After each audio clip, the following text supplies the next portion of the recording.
پیدا شدم پیدا شدم پیدا شدم پیدا شدم پیدای پیدا شدم پیدای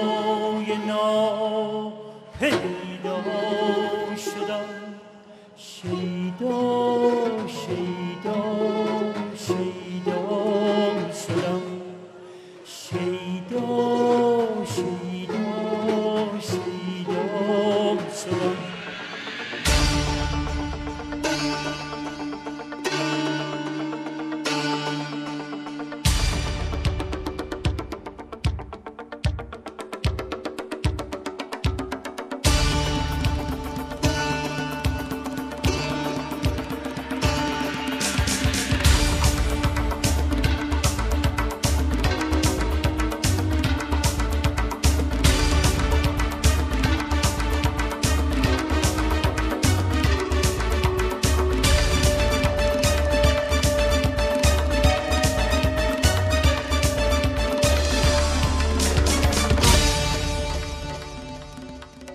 بزم مستان است و خیل اولیا، ساقی مجلس حقیر است و فنا.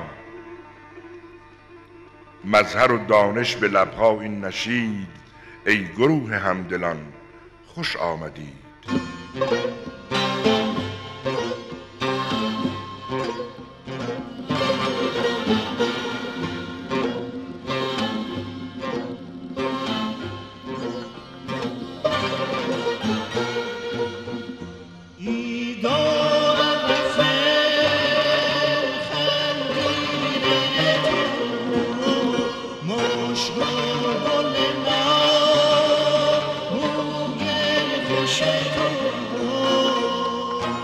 تحقیقاتی که دانشمندان ما انجام داده‌اند، آن تحقیقات بیشتر مؤید این نظر است که قبر شمس در خوی هست.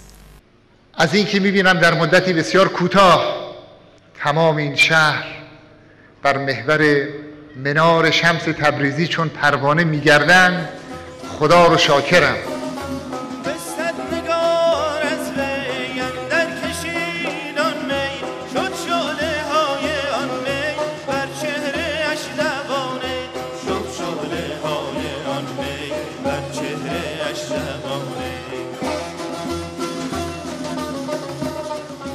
اگر او به سوی شرق طلوع شمس است، در جستجوی شمس می بود، او را در مطلع شمس می یافت و آتش هجران برافروخته از جانش را با یافتن شمس در خوی تسکین می داد. شمس آن پیر طریقتی است، آن یا این غریب ترین غریب جهان معنا که به یک باره بر مولانا نازل شد و او را همچون ققنوس جوان از پس خاکسترهای خویشش بیرون کشید و چنان تغییری در او ایجاد نمود که مولانا را جهانی و ماندگار نمود. تبریک عرض می کنم این همایش بزرگ و کنگره بین المللی رو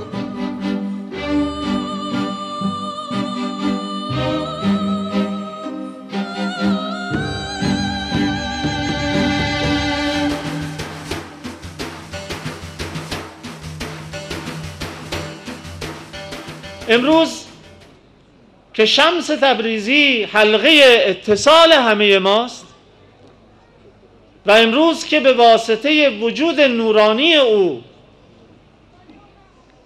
که حلقه های ظلمت و تاریکی را که غفلت و جهل می سازد در اعماق تاریخ در نوردیده است و صبح زیبایی را به نمایش گذاشته است. درد من و دمای من باش بگفتم این سفر. شمس با مولانا همون کاری کرد که بعد از سالیان سال بازگشت.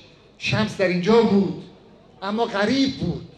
شمس در اینجا بود اما مهجور بود، گویی در اینجا نبود. شمس وقتی که به خوی بازگشت آتشی به جان همه شما و همه ما زد. این معما حل شد.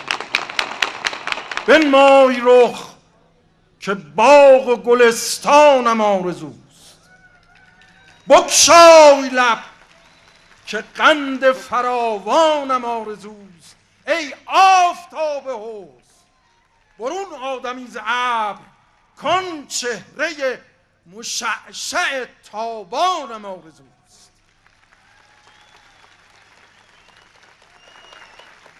دی شیخ با چراغ همی گشت گرد شهر، که از دیو و دد ملولم و انسانم آرزوست. من تشکر میکنم و خیلی خوشحالم که در مزار این عارف بزرگ شمس تبریزی حضور دارم و امیدوارم یک جوری بشه که اون میخوام بگم معشوق شمس یعنی خود مولانا یک جوری یه اثری از حضورش، از حضور فیزیکیش در مملکتش در ایران داشته باشه و این تبلیغاتی که همسایه و کشور دوست ما انجام میده و میخواد تمام افتخارات مولانا رو برای خود داشته باشه که این واقعا آب تو هاون کوبیدنه، چون که آینه ام مرد مقالات نیم، دیده شود حال من چشم شود گوش شما. جهان ما جهان آینه هاست، ز هر سو که سر بگردانی آینه است که حال و احوال ما را می نماید. تاریخ فرهنگ و هنر این مرز و بوم به افتخار و فخر قله های خود پابرجا مانده است.